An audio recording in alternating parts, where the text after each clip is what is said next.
It is said that if you want to know the value of 1 year, ask a student who has failed in a national exam. If you want to know the value of 1 month, ask a mother who has given birth to a premature baby. If you want to know the value of 1 week, ask an editor of a weekly newspaper or magazine. If you want to know the value of 1 day, ask a daily laborer who has 10 kids to feed. If you want to know the value of 1 hour, ask a lad madly in love with a lass and are eager to meet. If you want to know the value of 1 minute, ask a person who has just missed a flight. If you want to know the value of a second, ask a person who has just witnessed an accident episode. And if you want to know the value of a millisecond, ask an elite athlete poised to win a gold medal. That is the value of time. And therefore, in this segment, I want to take you through time management.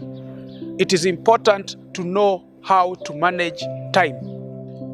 I will take you through what I call the thieves of time in our time management and time management tools or time management strategies. In the thieves of time, you need to understand that there are things that when you entertain, they will act as thieves that will steal your time. One is procrastination, which is the habit of postponing things. In English, we say procrastination is a thief of time. And Bugwa Mumbi, in his book, Excuse Me, Your Dream is Calling You, argues that procrastination is a killer of visions and a murderer of dreams. That is why you must know that you should not entertain any form of procrastination in your life. The second thief is what I call indecision. Indecision is all about refusing to decide.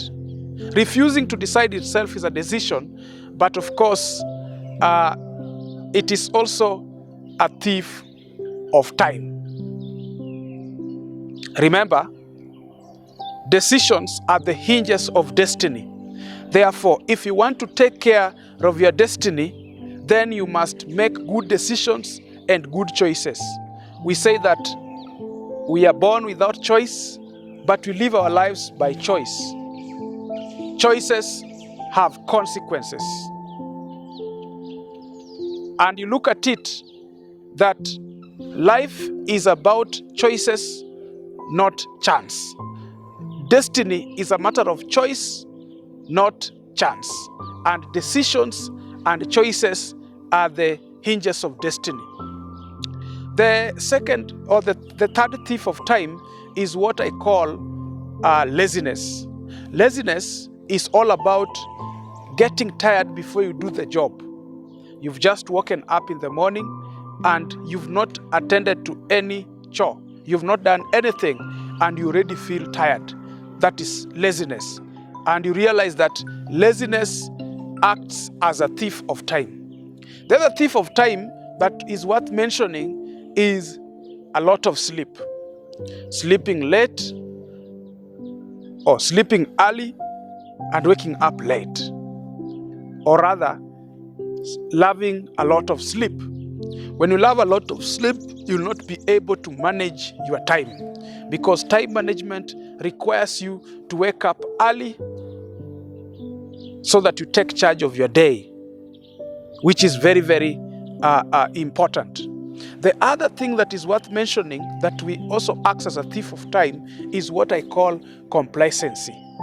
Complacency is all about inaction and is all about settling even for less. In the sense that you feel that you are okay. In the sense that you feel that everything is okay. And sometimes this happens because maybe you are successful in a particular area. Now, in the time management tools, it is important to understand that there are things that you need to do or there are things that you need to have so that you are able to manage your time well. One of them is a watch, like a wristwatch. Nowadays, we see people have got phones so they can check on time, so that you get to know the time, which is very, very important. The other thing that I would suggest is what we call what to do list. You should know that every day you should have a list of items that you want to fulfill or you want to achieve, which are very, very important. For a student who is in school, maybe in primary school or in secondary school, you need to have an all-inclusive timetable, or what we call a study schedule, so that you know how you'll go about your studies. Apart from that, you also need to have a diary. A diary is a book where you record your future appointments. Where will you be tomorrow? Where will you be in the day after tomorrow? And all that, so that you get to know how you need to take charge of your future, which is very, very important. Remember, a diary is different from a journal, because a diary you write or you record the future appointments, but in a journal you record your reactions, you record your daily occurrences, you record your frustrations, you record your successes, which you make entries maybe every evening. And lastly, on time management tools, I would also suggest that you have a goal book and a dream book. In the goal book, you are able to write what you want to achieve, your long-term, mid-term, and short-term goals. And of course, your dreams, very, very important to record, because dreams are the seedlings of reality. So you have to do that. I believe that you also have a place where you write your resolutions, so that you get to know what do you want to achieve in 2020. What do you want to achieve in the last half of 2020, which you are already into. So it is important to know that time is a resource given to us by God. So we need to learn to be good stewards of God's resources, and part of those resources is time. It is also important to know that time is the currency of life. That is why we say time is money. So when you waste time, you waste your life, because time is the currency of life. Now, when you look at Boyle's law and Charles' laws, which are gas laws, you can also look at those laws and coin your law and say that tomorrow is directly proportional, or today is directly proportional to tomorrow, God's favor being a constant. Good news, or rather, bad news is that time flies, but good news is that you are the pilot. We can say that tomorrow is a promissory note.